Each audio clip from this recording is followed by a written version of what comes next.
Colours मराठीवरील फिरतीचा वणवा उरी पेटला ही प्रेक्षकांची आवडती मालिका। मालिकेतील सर्वच कलाकारांचा अभिनय प्रेक्षकांना खूप आवडतो। मात्र आता ही मालिका लवकरच प्रेक्षकांचा निरोप घेणार असून काही दिवसांपूर्वीच याबाबत मालिकेतील अर्जुन म्हणजेच अभिनेता इंद्रनील कामतने मालिकेतील सावी म्हणजेच अभिनेत्री रसिका वाखरकर सोबत एक फोटो शेअर करत माहिती दिली होती।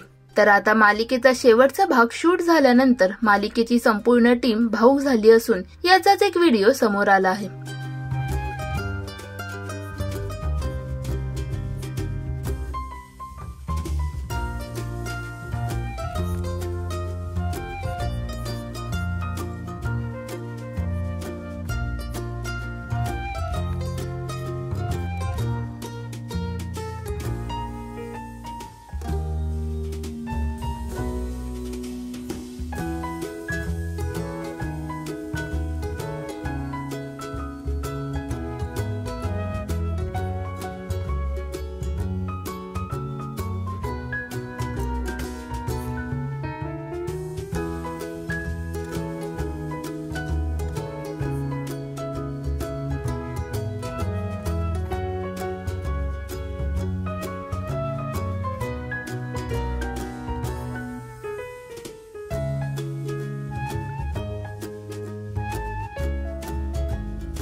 फिरतीचा वणवा उरी पेटला या मालिकेला तुम्ही मिस कराल का हे आम्हाला कमेंट्स मध्ये नक्की सांगा। मराठी टेलिव्हिजन विश्वातील बातम्या, अपडेट्स आणि गॉसिपसाठी सबस्क्राइब करा राजश्री मराठी शोबज।